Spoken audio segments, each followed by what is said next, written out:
मंचला recording studio. हे शशि सागर देखी त जोड़ी मोज पर की सब करे छे। अच्छा देखे छे बाबा, ठीक छे अगे सुन गए। मोज कर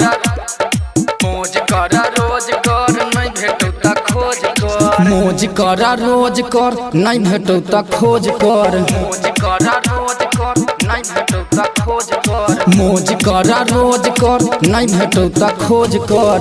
13 बजे छकिया बोली गई सोझ कर।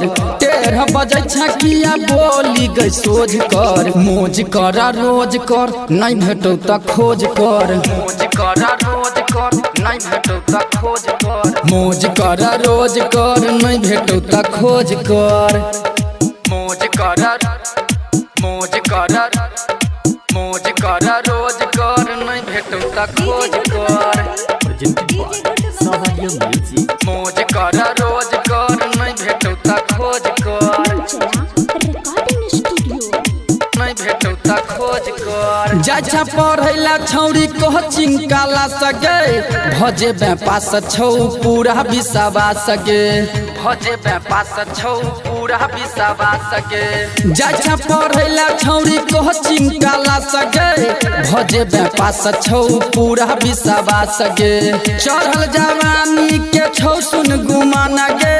हमहु कुमारे छी देना कने ध्यान गे। भेलो बियाह छौरी गाँव में गई भोज कर। भेलो बियाह छौरी गाँव में गई भोज कर। भेलो बियाह छौरी गाँव में गई भोज कर। भेलो बियाह छौरी गाँव में गई भोज कर। मोज कर रोज कर नहीं भेटो त खोज कर।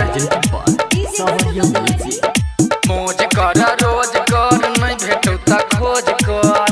मंचला रिकॉर्डिंग स्टूडियो। नहीं भेटो त खोज कर। छियै गई छौरी महाकाल के चेला। देवही जे मौका त मिलबौ अकेला। देवही जे मौका त मिलबौ अकेला। छियै गई छौरी महाकाल के चेला। देवही जे मौका त मिलबौ अकेला। शशि सागर के बन जो न भर गे। घूमे तोरा मधेपुर शहर गे। बन जेबे मम्मी बेबी एक गई डोज पर। बन जेबे मम्मी बेबी एक गई डोज पर। बन जेबे मम्मी बेबी एक गई डोज पर। एक गई डोज पर। Sabadia Music.